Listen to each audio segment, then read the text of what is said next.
mystérieuse église, bonjour. C'est un petit moment que j'ai pas fait de live. Là j'en profite que je passe devant un bel endroit pour vous montrer, vous parler un petit peu de cette église qu'on appelle l'église du diable à Houdain. Donc là, je ne sais pas comment vous voyez, et le vent, j'imagine que vous entendez assez mal, j'ai mis mon micro. Donc je vais vous faire le petit tour de l'église, et puis vous faire un très rapide historique, et puis vous raconter un peu la légende, pourquoi on l'appelle l'église du diable. Parce que c'est quand même quelque chose de très paradoxal, qui est une église dont on attribue la construction au diable. Alors, en plus, elle est particulière, celle-ci, elle a une tour carrée. Donc ça, c'est quand même plutôt rare. C'est le clocher qui serait carré. Ah, mais c'est notre ami Laurence. Coucou, comment ça va? Alors, je sais pas si est-ce que vous entendez correctement, parce que là, le vent, ça souffle. Ça souffle. Il y a le cimetière juste là-bas. Alors, notre église d'Houdain, déjà, il faut savoir quelque chose de très intéressant. Déjà, comme nombre d'églises a été construite sur un ancien temple païen. Celui-ci était dédié à la déesse Diane, la déesse de la chasse, l'équivalent de Artémis chez les Grecs. Donc, on a ici une église en hauteur, construite sur un ancien site païen. Bonjour tout le monde. Donc ça, on est vraiment sur une configuration qui devient de plus en plus une configuration classique de construction de lieux sacrés, d'espèce de transmission. En fait, c'est un espèce de passage. En fait, on construit des lieux sacrés sur les lieux sacrés, tout simplement pour des raisons que j'explique très souvent, d'énergie, etc. Ah, salut Marie-Josée, salut, bonjour tout le monde. Je suis content de vous retrouver, ça fait très longtemps que j'ai pas fait un live. Et là, je profite de l'occasion, oui, je bouge plus beaucoup en ce moment, donc voilà. Donc l'église du diable à Houdain. Qu'est-ce qui s'est passé dans cette église? Pourquoi on l'appelle l'église du diable? On l'appelle l'église du diable parce qu'une légende raconte que vers le 15e siècle, les habitants du village veulent reconstruire leur église qui se situe en bas du village. Mais ils se rendent compte quand ils commencent à ériger les murs, que le matin, quand ils reviennent, soit les murs sont détruits, et les outils parfois se retrouvent ici, en haut de l'église. En haut ici, là où il n'y a pas d'église en fait. Et ils continuent comme ça, et chaque jour, en fait, quand ils avancent dans la construction de l'église en bas, en fait, finalement, le lendemain, l'ouvrage est défait et on retrouve des pierres et puis des outils ici à cet endroit-là. Donc finalement, ils se résignent un petit peu comme dans la légende des arbres à loques, où finalement on se dit, tiens, si les outils sont là, c'est parce que peut-être qu'il y a une volonté supérieure qui veut qu'elle soit là. Et ils reconstruisent l'église sur cette hauteur. Donc ici on est vraiment en hauteur, je vais vous montrer après. On est vraiment bien en hauteur. Donc voilà. En fait, paraît-il, alors est-ce que c'est de la légende, est-ce que c'est vrai? Je ne sais pas, je ne sais pas les vérifier. Que ce serait une ruse du diable. C'est lui en fait qui remontait les outils pour mettre l'église en hauteur. Pourquoi? Parce qu'en fait, de ce fait, les malades et les vieillards, les gens impotents, en fait, ne pouvaient pas se rendre jusqu'au sommet de la colline. Et du coup, restant en bas, il ne pouvait pas se rendre à l'office le dimanche, pas assister aux messes, tout ça. Et du coup, il devenait un peu damné en fait. Donc lui, il récoltait les âmes de ceux qui ne pouvaient pas accéder à l'église en fait. Donc ce serait la ruse du diable. Alors cette église, elle date de quand? Alors je viens de regarder rapidement sur Wikipédia. Visiblement, sa première construction daterait du 11e siècle. Donc c'est quand même relativement tôt. Elle aurait été achevée au XVe siècle, ensuite détruite, reconstruite après la Révolution et en 1893, il y a un éclair qui vient frapper, foudroyer le clocher. Le clocher s'effondre et c'est pour ça qu'on a reconstruit un clocher carré en fait. Donc c'est quand même très très rare. Moi c'est la première fois que je vois une église avec un clocher carré. Je vais vous parler un petit peu ensuite du ressenti de ce qui se passe ici autour de l'église. Malheureusement l'église est condamnée, donc là on va aller faire le petit tour. Dites-moi un peu comment vous m'entendez, si vous m'entendez correctement ou pas, parce que là j'ai beaucoup de vent. J'ai mis mon micro mais il y a quand même beaucoup de vent. Alors ici on voit que les vitraux, les grandes vitres malheureusement sont protégées par du plexiglas. C'est une église qui tombe en ruine, donc qui devient dangereuse malheureusement. Alors malheureusement c'est un peu le commun de notre patrimoine en France, ça tombe beaucoup en ruine, c'est très peu réparé. C'est pour ça que je salue d'ailleurs au passage l'initiative je ne sais pas si c'est la mairie de Bruay-sur-l'Escaut qui est en train de faire rénover une magnifique église à Bruay-sur-l'Escaut. Donc c'est du côté de Valenciennes, elle a vraiment une belle allure, elle a un couleur sable, en plus c'est plutôt rare, donc elle est vraiment assez inhabituelle. On entend très bien, merci Magali. Donc voilà, donc patrimoine qui n'est pas assez rénové malheureusement, qui tombe en ruine et qu'on ne retrouvera plus à un certain moment. Et ça, une fois que c'est détruit, c'est détruit. Donc ici, vous voyez un vitrail de condamné déjà, des inscriptions de partout. Donc ici, on est dans une région intéressante. On a la Comté pas très loin. Il y a la Comté pas très loin, il y a Arras qui est pas très loin avec pas mal de choses, Dolmen le Frénicourt le Dolmen. Et ici, je viens d'apprendre qu'en fait, cette ville Houdain existe depuis l'ère celtique en fait. Donc c'est une ville très ancienne et ici il y avait un espèce de petit bastion qui était supposé surveiller la chaussée Brunehaut qui n'est pas loin. Donc la chaussée Brunehaut, vous voyez, quand on est dans des trucs magiques comme ça, la chaussée Brunehaut n'est jamais loin. Donc qui dit chaussée Brunehaut dit alignement mégalithique. Qui dit alignement mégalithique dit certainement réseau tellurique, grand mystère, etc. etc. Vous commencez à connaître la chanson, j'imagine. Ici on a regardez-moi cette petite inscription quand même pas trop mal. Donc ça ici c'est 1899 ou 1892, je sais pas, ça m'a plutôt l'air d'être un 2. Donc on a quand même une inscription qui est quand même plutôt assez ancienne quoi. Donc c'est intéressant. Alors quand on se promène autour de cette église, qu'est-ce qu'on a comme ressenti? À votre avis, est-ce que vous avez un ressenti? Il y a des gens, je sais sur les lives, ils ont des ressentis, ils ressentent des choses. Bon voilà, j'aimerais avoir votre avis. Marie-Josée par exemple, est-ce que tu ressens quelque chose? Moi je vais vous dire le ressenti que j'ai moi personnellement, n'étant pas quelqu'un de spécialement sensible aux énergies, ça je le précise assez souvent. Il y a quand même quelque chose ici, c'est une église qui est assez spectaculaire, très très charismatique, il y a de la puissance, sincèrement. Quand on est là en bas, là, voilà, c'est ce type d'endroit en fait révèle. Alors je dis toujours que ces lieux comme ça sont des lieux à forte polarité. Qu'est-ce qu'il faut entendre par forte polarité? C'est des lieux qui sont aussi séduisants, enchanteurs le jour, qui peuvent être inquiétants la nuit. En fait, c'est ça. Ce sont des lieux comme ça, comme la chapelle Saint-Iltrude, qui est un lieu magnifique le jour. On se croirait dans un petit conte de Grimm, limite une cabane en pain de sucre, etc. Et puis la nuit, à tomber du crépuscule, la sensation s'inverse mais diamétralement.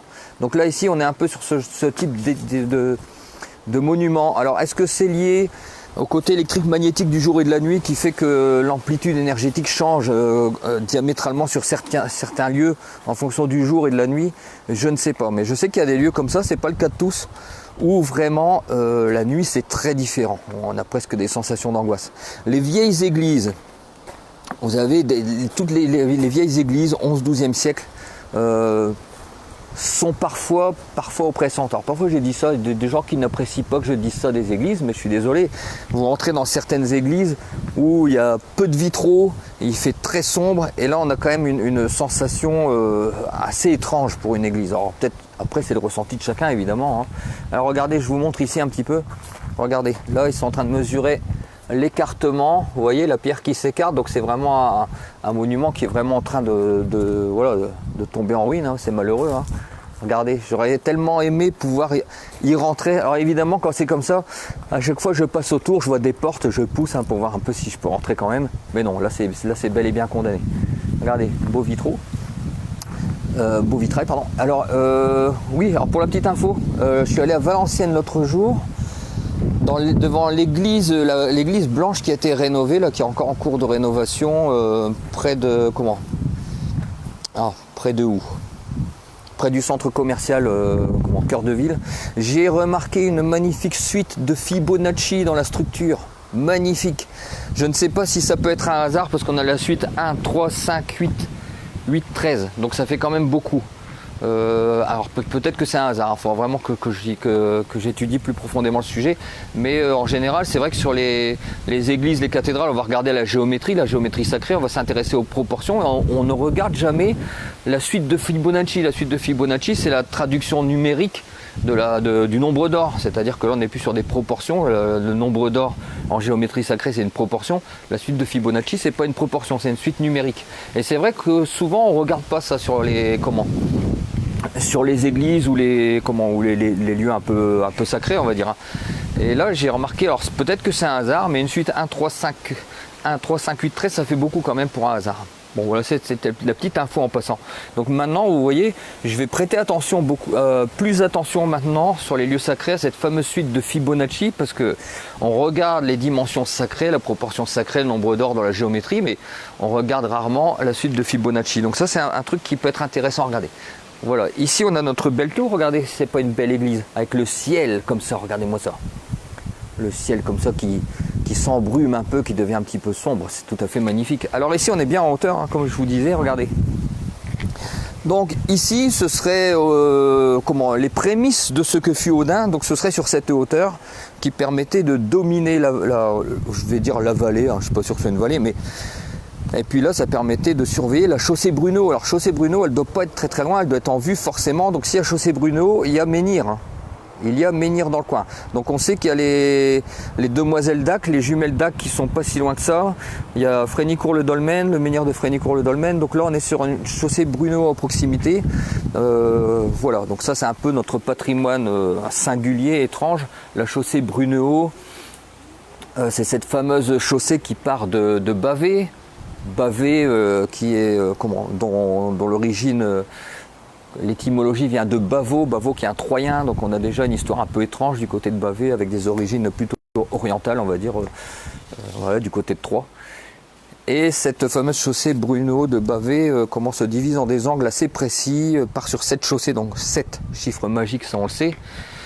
On peut être sur de la géographie sacrée. J'ai pas encore eu le temps de me pencher sur le sujet de la géographie sacrée concernant les chaussées Brunehaut, mais il y a tellement à faire, je vais vous dire.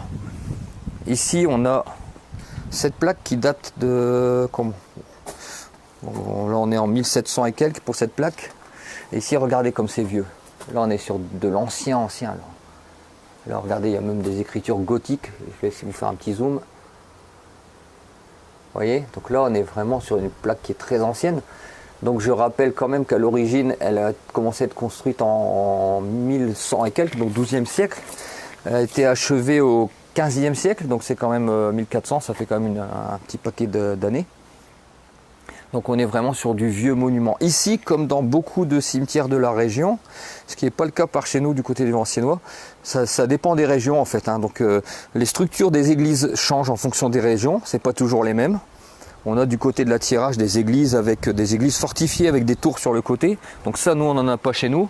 On a sur les églises du côté de Dunkerque, tout ça, des églises plus compactes que chez nous du côté de Valenciennes, chez moi en fait. Et ce qu'on n'a pas beaucoup du côté de Valenciennes, c'est des églises entourées de cimetières. Et ben ici, il y en a pas mal dans cette région-là, et pareil dans le Dunkerque. Donc ça, c'est pas mal. Bon, ça c'est très bien quand on visite la nuit. Hein. On vient ici la nuit, on a l'église, et en plus, on a le petit cimetière qui va avec. Donc ça, c'est assez magnifique. Bon, moi, je suis un grand admirateur des cimetières. J'aime beaucoup cette ambiance. Regardez-moi ça. Ah, là, c'est ce que j'aime, vous voyez.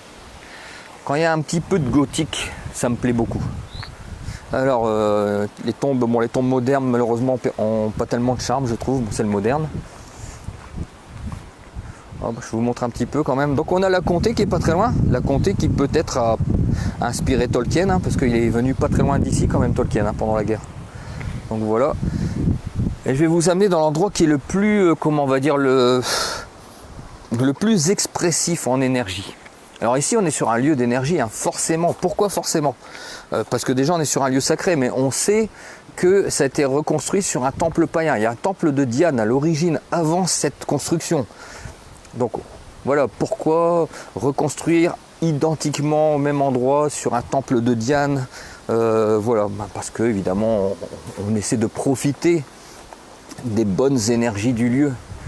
Et oui, il faut réapprendre tout ça. Il faut dire à monsieur Papendiaï qui mette ça au programme pour les enfants. Hein.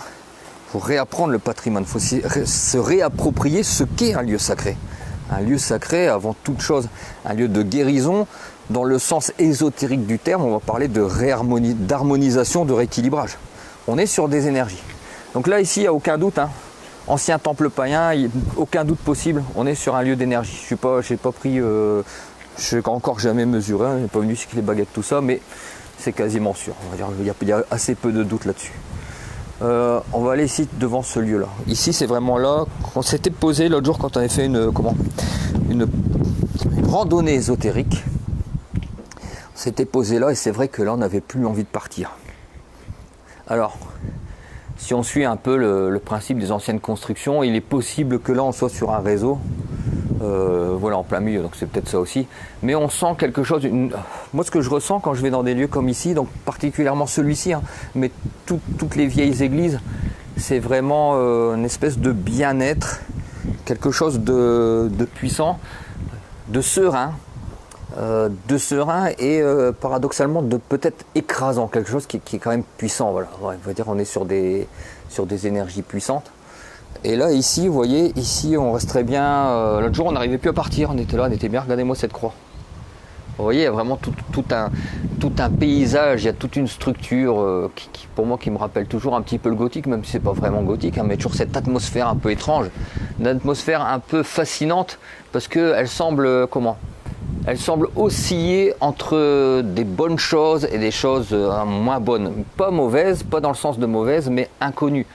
L'inconnu. Ah, salut, coucou. Ah bah écoutez, je vous redis bonjour, parce que je viens juste de voir les commentaires maintenant, ce qui défilait pas. Donc voilà, salut.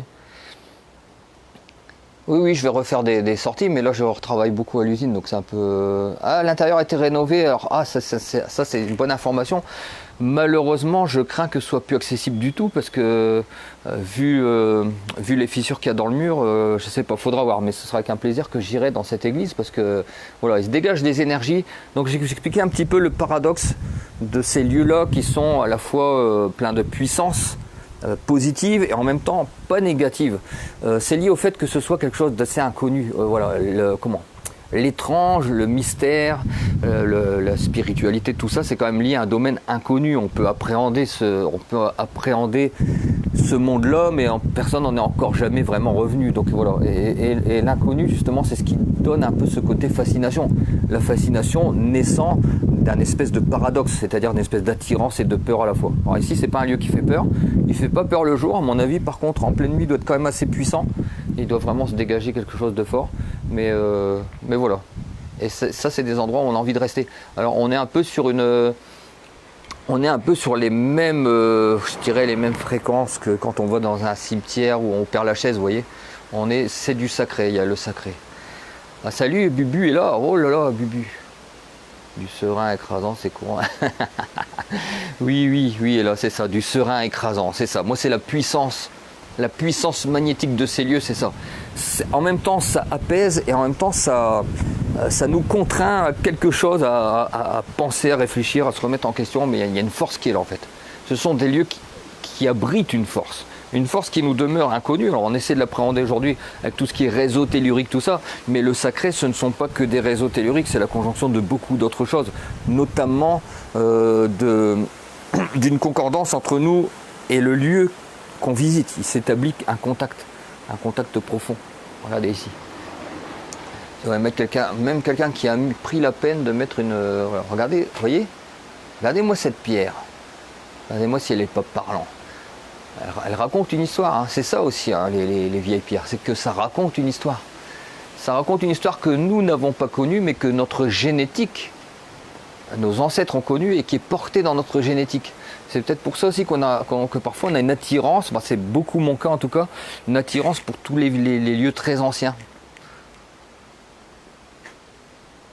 Ah, Valérie, vous me confirmez que la nuit c'est un peu bizarre. Oui, je comprends, bien sûr.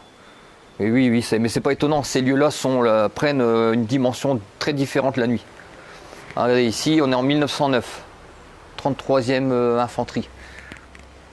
Et ici, alors, cette petite plaque, j'arrive pas trop à lire, avec une espèce de tête de mort au-dessus, là, regardez, je vais vous zoomer dessus. Voilà, vous voyez, on dirait une petite tête de mort, je sais pas trop ce que c'est. Et ici, vraiment, quelque chose qui doit remonter vraiment. Là. Par contre, oui, c'est ça. Il y a aussi, évidemment, on va parler aussi de la mémoire des lieux. Hein. Là, on va parler vraiment de mémoire des lieux. Oui, Jus.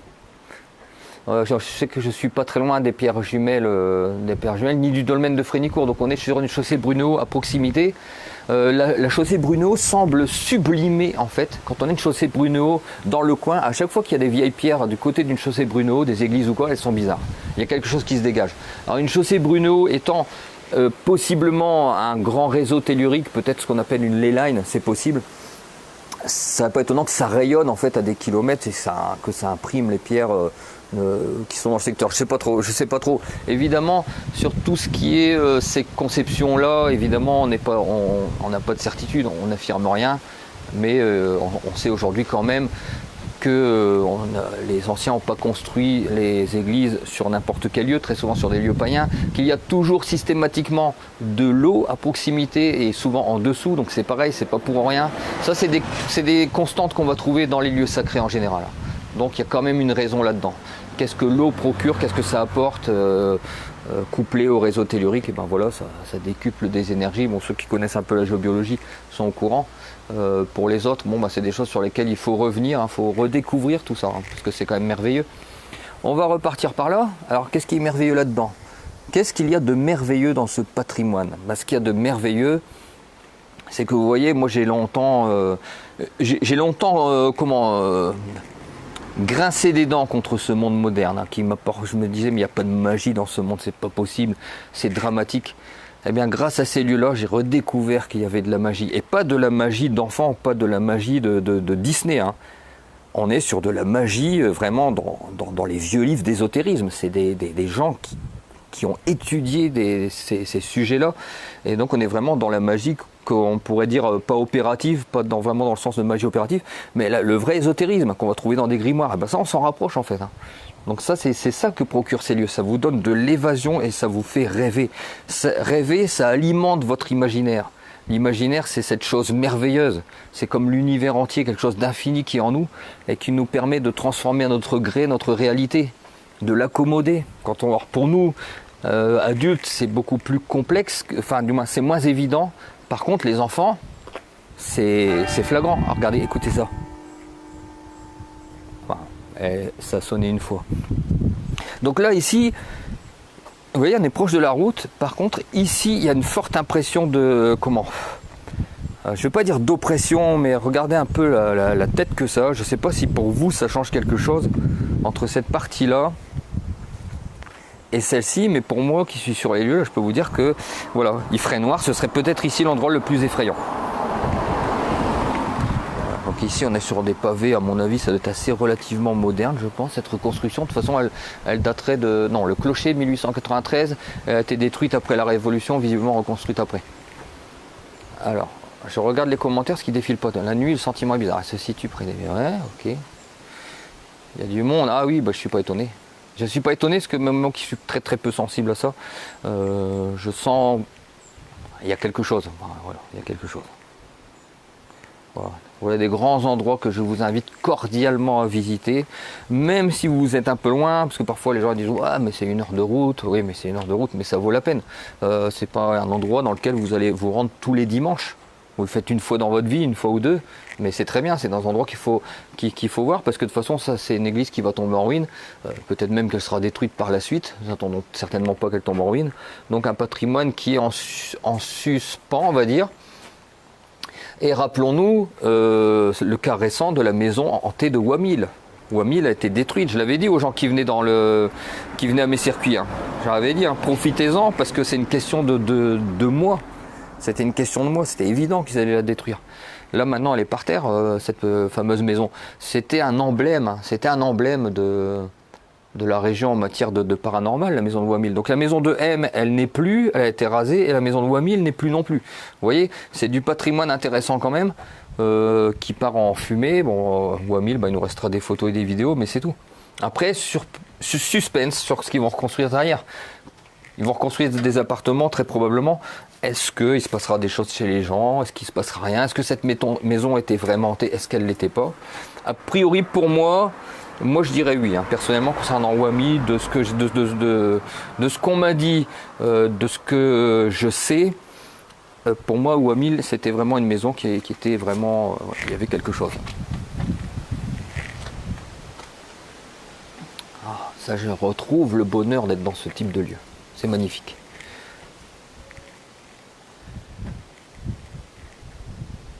Alors c'est très particulier, un clocher carré comme ça, c'est rare, j'ai jamais vu ça d'ailleurs.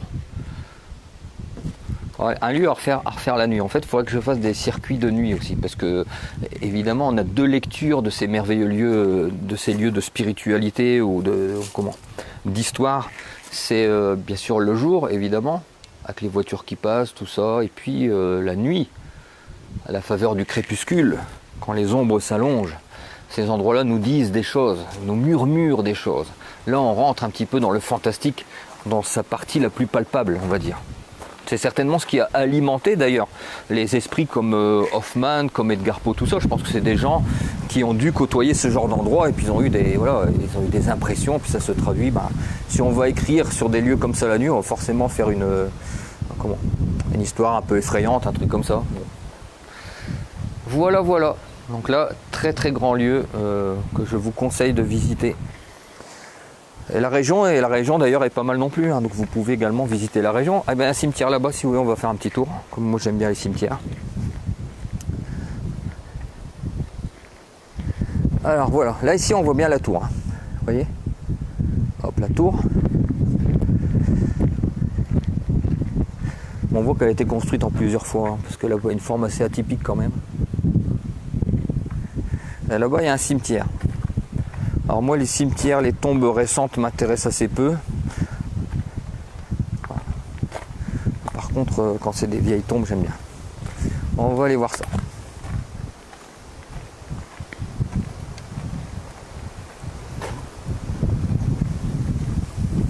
Bon du coup et là, si tu es encore là, comment ça se passe là? Tu m'as envoyé des belles photos de menhirs. Magnifiques. Du côté de la Vendée en plus. J'irai y faire un petit tour. Ah mais de rien Magali. Mais c'est bien, il faut, voilà. Mais vous savez, parfois c'est quelque chose qui arrive à beaucoup de monde et qui m'est arrivé à moi aussi évidemment. C'est que moi, grâce à Nord Fantastique, j'ai redécouvert les endroits qui étaient près de chez moi. En fait, j'ai redécouvert ma région et même ma ville sous un jour complètement différent. Enfin, je ne vais pas dire complètement différent, mais il y a des choses que je ne pensais qui n'existaient pas, qui se sont mises soudainement à exister dans ma réalité parce que j'ai cherché. Quand on cherche, on trouve. Et je peux vous garantir que des lieux comme ça, il y en a plein, il y en a encore plein. Hein. Vous savez, on a un grand patrimoine en France. Où que vous alliez, j'ai coutume de dire, et je le dirai toujours, que on ne fait pas 5 km, sincèrement, on ne fait pas 5 km sans croiser un endroit puissant. C'est pas possible. Il faut juste chercher. Il faut se donner un petit peu de mal. Mais vous savez, des endroits comme ça, des lieux sacrés, il y en a partout. Il y en a un par ville, il y a déjà au moins une église. Certaines églises ont été construites récemment. Bon voilà, c'est juste une église. Les églises anciennes sont sur des alignements spécifiques, avec des réseaux spécifiques, etc. Parfois, si vous regardez bien l'architecture, vous allez trouver des choses un peu étranges, comme la suite de Fibonacci, ou de la géométrie sacrée, etc., de la symbolique, ça à coup sûr. Donc voilà, ça, il y en a partout. Après, quand on se casse un peu la tête, quand on sort un petit peu de sa route quotidienne, donc la route quotidienne, c'est quoi? On est tous dans le même monde, on a tous à peu près les mêmes vies. Maison, école, maison, travail, maison, course. En gros, hein, c'est les routes qu'on prend tous, tout le temps à peu près, et on ne sort pas de ce schéma-là. Tant qu'on ne sort pas de ce schéma-là, on ne renouvelle rien en fait. Et à partir du moment où on se dit, tiens, cette rue-là, j'y suis jamais allé. Et puis là, on tombe sur une petite fontaine guérisseuse. Fontaine guérisseuse, il y en a quand même encore beaucoup. Alors ce cimetière il est particulier, hein, franchement, parce que regardez comment il est abrupt. En fait, il est en pente raide en plus. Hein. Je vous montrerai ça après. Donc il est construit à flanc de colline, vraiment. Et donc c'est un cimetière quasi vertical en fait ici. Regardez, ici on le voit mieux.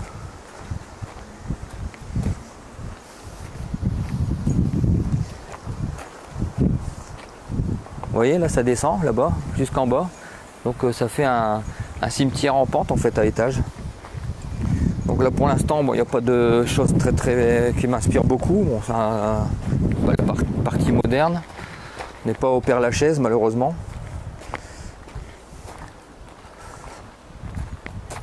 Mais bon, regardez la vue. Hein. Regardez un peu la vue qu'on a d'ici.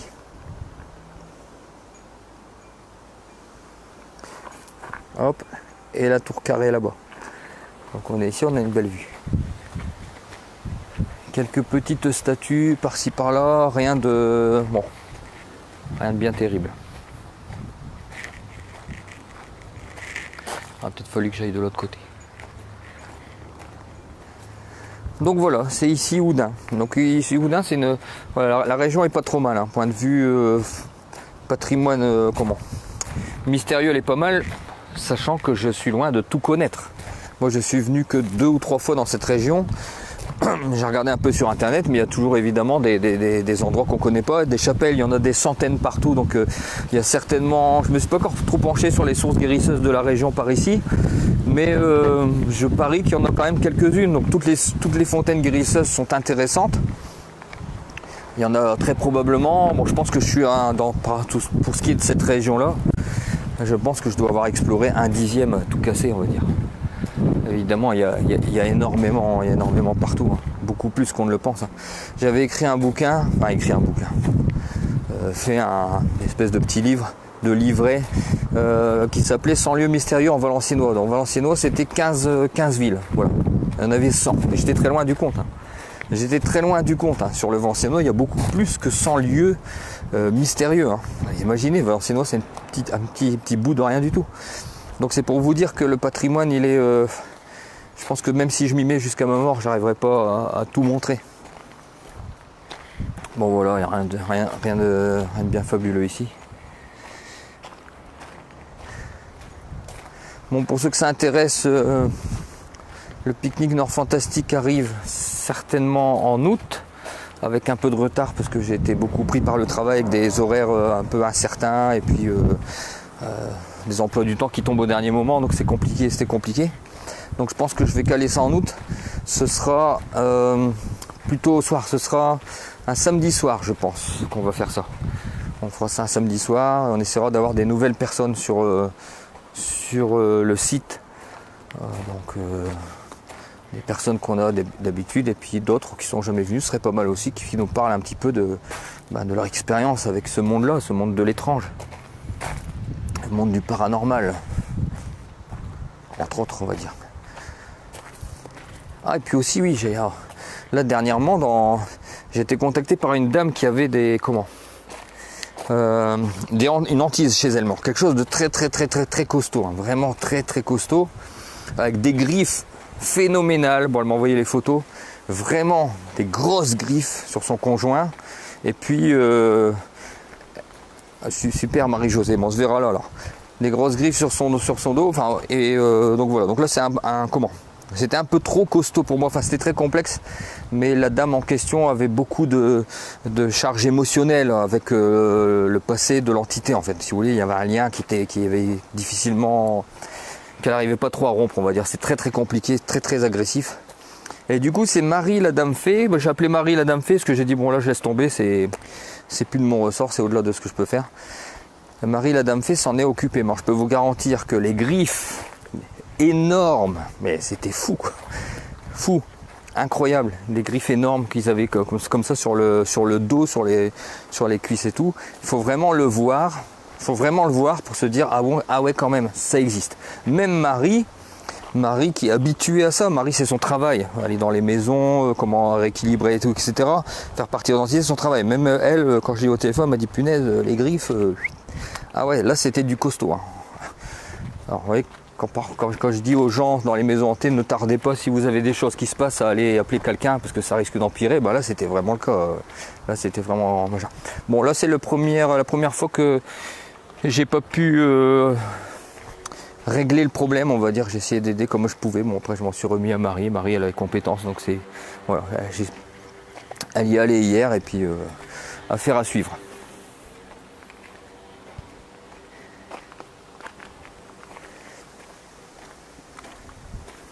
Bon voilà, le cimetière pas super extra, c'est pas le genre d'endroit qui me fait rêver dans les cimetières, mais bon, trop moderne, hein, les tombes modernes, c'est une pitié pour moi.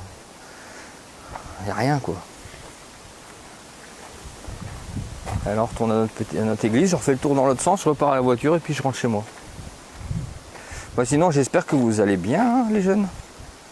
La petite lourde du sud-ouest. Ah, génial. C'est très bien, Marie-Josée. Super, ça. Ah oui, il faut toujours, quand vous allez sur des fontaines guérisseuses, faut repartir avec de l'eau, hein. Regardez-moi ça si c'est pas beau.